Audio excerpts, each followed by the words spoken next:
Sizwe Stamakeba Mongameli Mhlonishwa ubaba Motamela Ramaphosa Mongameli wezwe lase South Africa,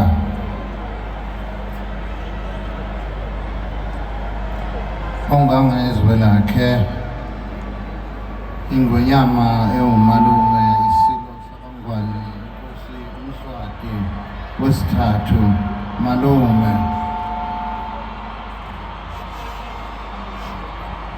ngibingelele umongameli abadala umhlonishwa ubaba umbeki ekhona phakathi kwethu, ngiphakamisa futhi omunye umongameli wethu omdala ubaba uZuma uGedleyisekisa Zuma.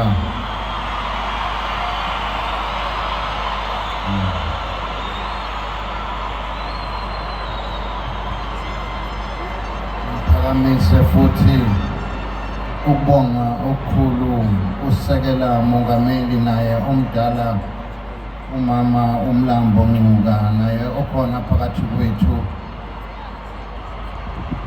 Ngithokoze futhi kakhulu nina besilo ukuphakamisa umama uNkosazane Dlamini Zuma.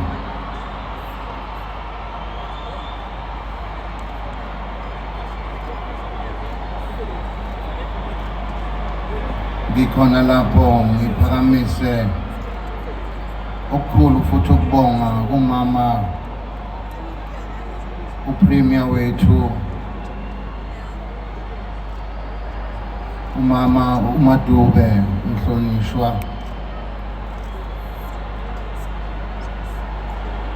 Ngiphakamise futhi umhlonishwa ubaba uDuma,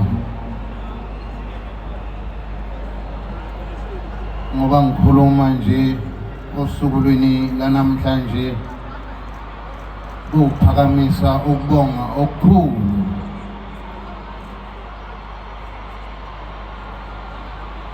kubo bonke laba bantu engisabize amagama abo manje. Ngiphakamise futhi ukubonga okukhulu, ngiphakamise ijaji ubaba uMadondo we-Justice Fraternity ekhona. Ngiphakamise umbhishobhu wami omkhulu naye u-Archbishop ubaba uMakgoba.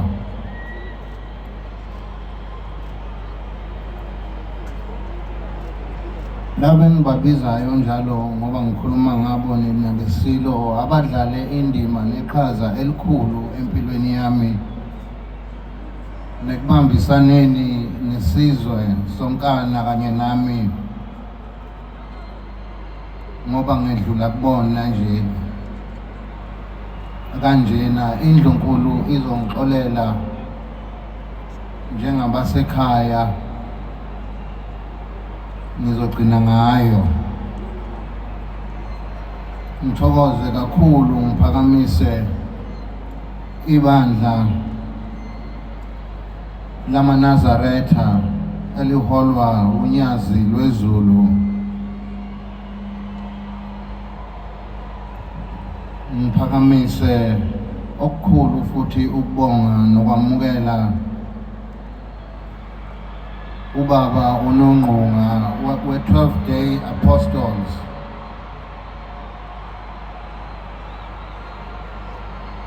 Ngisekhona lapho ngicela ukuba ngibonge kakhulu eminyangweni kaContact nomnyango wezemvelo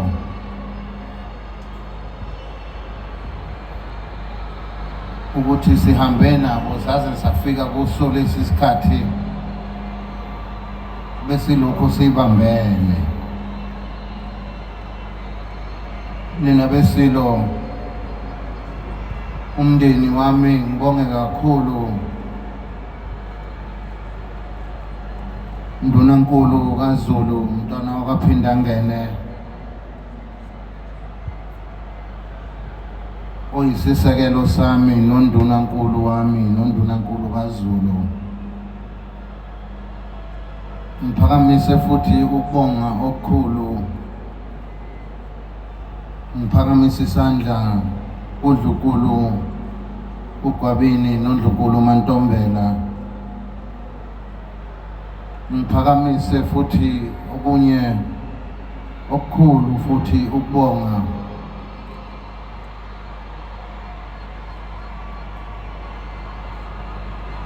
kuyo iNdlunkulu qobo lwayo engumkhulu bami, obaba bami,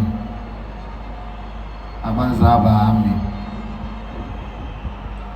Ngiphakamise okukhulu nokwesekeka futhi ngibonga abantwana abangabafowethu engizalwa kanye nabo esendeni likaMdlokombane, odadewethu nabafowethu abakhona phakathi kwethu namhlanje.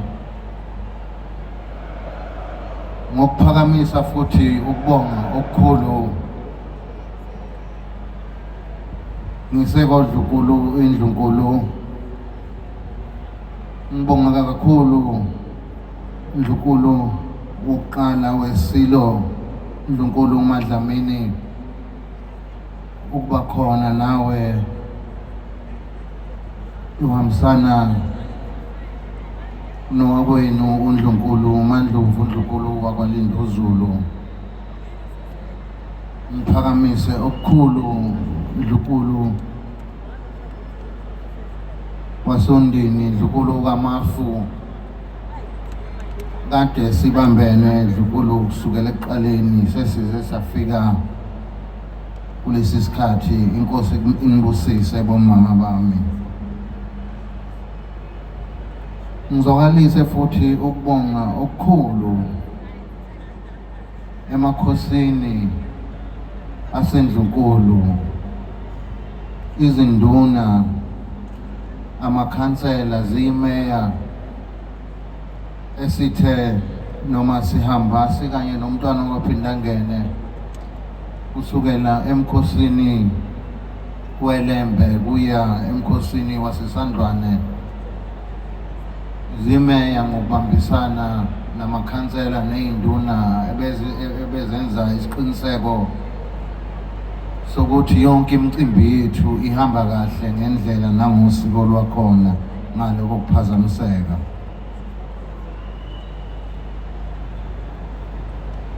Nina besilo ngibonge kakhulu ezintombini zomhlanga, imbali zesizwe, siyaziqhenya ngani, nami ngingedwa nje ngiyaziqhenya ngani bantu bami.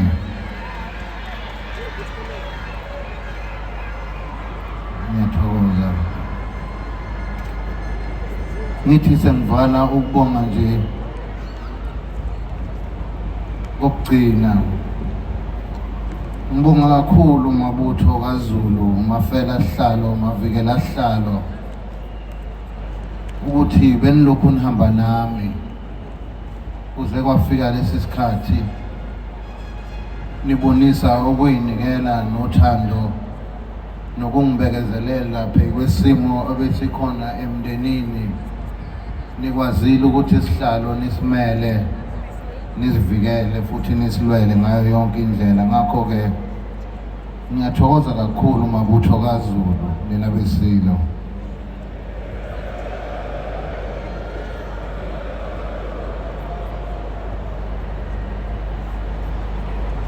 Mr. President, Your Majesty, King Mswati of Swaziland,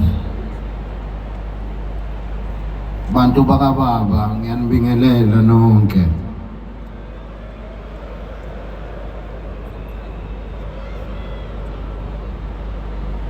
The throne is a covenant between the departed and the living, and those who are still yet to be born.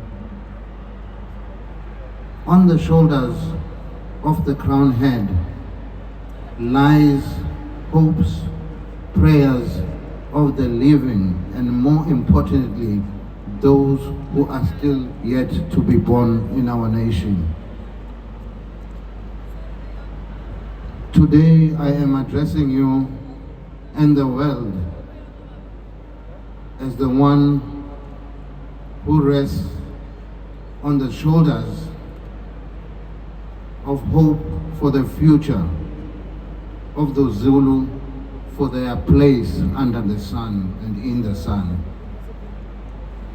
I understand that history has chosen me at this time when the Zulu and other nations are facing several challenges. Among the challenges are poverty, unemployment, a trust deficit in government and traditional leadership structures, climate change disasters, economic meltdown, food insecurity, famine, disease that do not only ravage our people but also our economies. Having mentioned all the above challenges, I also understand the hand of history has chosen me at this time when conditions are ripe for the forging of relationships among other nations and communities to face these challenges. Upon my entrance into the kraal on the 20th of August at Kokhangela Mankengane 2022, I promised to work for you. I uttered those words with confidence, knowing that I have full support and that this journey I walk not on alone, but I walk this journey with you and the rest of the world. It is my daily prayer that I be a catalyst and development of the Zulu, South Africa, and the whole of United Africa. I believe that this will be possible if we work together in our time.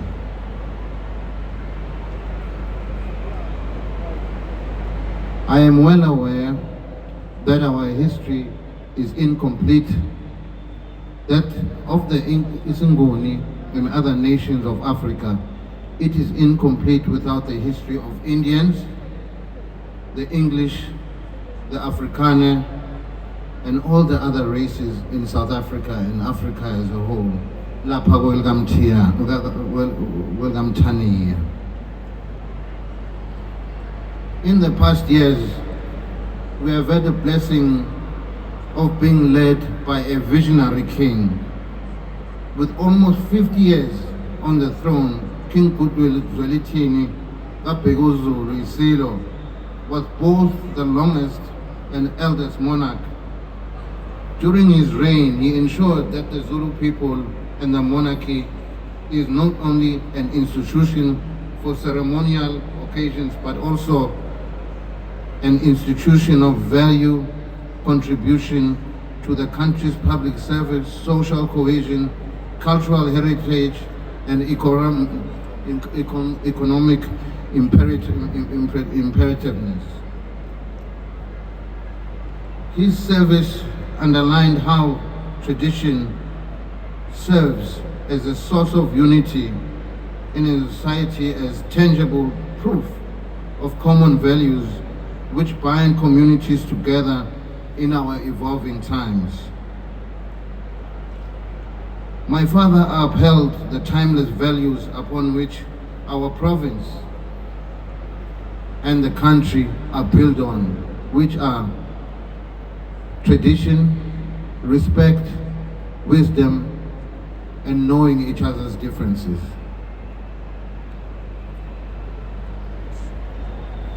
Moving on, fate has decreed that I be king over the biggest nation in South Africa. This point, which question whether how do we value our monarchy as the Zulus. In the time that God has favored me with, I commit using numerical strength of the Zulus to develop the country and the economy and promoting peace, reconciliation, first amongst the Zulus and also among South Africans, and then we move on to the rest of the world. Since South Africa is a multicultural society, I shall ensure that the Zulu culture and heritage are protected within my framework of our country and in our constitution.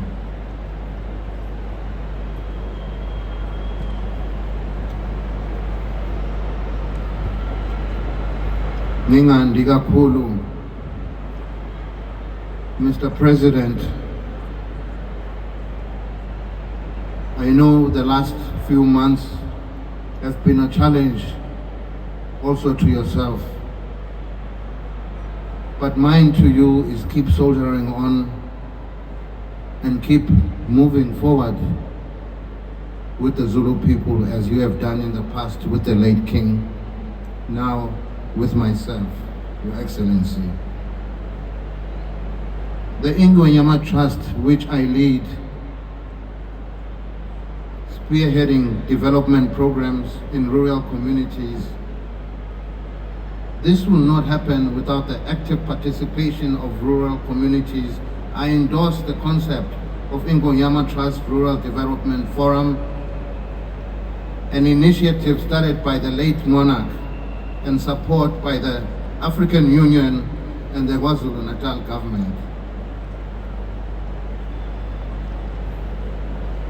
The forum is comprised of an informal network of traditional leaders, experts, research institutions, businesses, policy makers, research institutions, businesses, so on and so forth. The uniqueness of this forum approach is found that its intention is to drive the process of rural development through points of departure. First, that the traditional institutes in all different forms and levels should drive rural development. These are institutions that are integrated in the lives of rural residents, therefore better understood. My President, ngibonga kakhulu nina besilo. Moving forward, cooperative amongst ubukhosi, executive and legislature is of paramount importance. As the head of the ubukhosi and monarch of the province, I commit myself to ensure that ubukhosi, while autonomous, collaborations with the executive and the legislature on the development and benefit of the people. I encourage my politicians to work diligently and honestly. You must be aware that you are the reflection on our democracy, which is tarnished when misbehaved, as seen in the trust deficit on politicians of our government. Nina besilo, ngithokoza kakhulu lokhu engikukhulume namhlanje ngiyazi ukuthi bengikhuluma ngolimi likaJoji oludala ukuthi ngoba nakho sineyivakashi eziphuma emazweni angaphandle bekuphoqa ukuthi uJoji naye ngimkhulume ukuze sikwazi ukuthi sihlangane sizwane sonke ngoba sisodwa namhlanje sineyivakashi. Ngalokho Zulu mnyama ngithokoza kakhulu kuNkulunkulu nezinyanyaza kwethu ukuthi usuku lwanamhlanje uNkulunkulu ugcine ethandile kubo bonke laba kade ngibabonga basebenzele lesi sihlalo kusuka phezulu kumntwana waPhendangene nabo malume eSwazini kwenyama basikhulekele lesi sihlalo bayikhulekele lemisebenzi esihlangene ngayo namhlanje bonke ngoba nibabona ngisihlezi nabo la akekho ngasijulukelanga lesi sikhathi esikuso namhlanje okusho ukuthi uNkulunkulu nezinyanyaza kwethu nani Zulu mnyama abantu bakababa uNkulunkulu usibusise kakhulu. Ngalokho ngiyathokoza kakhulu ukuthi sihambe safika kulolu suku namhlanje kungabi bikho lutho olubi oluphazamisayo noma ukuchitheka kwegazi olwenzekile. Ngalokho Zulu mnyama ngiyanethembisa ukuthula nobuholi obuhlakaniphile nobuholi obuya phambili. Ngizoyibamba lapha umdlokombane eyishiye khona ngalamazwi ngiyanithokozela nami ngiyayithokozela futhi ngiyathokoza. Inkosi enibusise.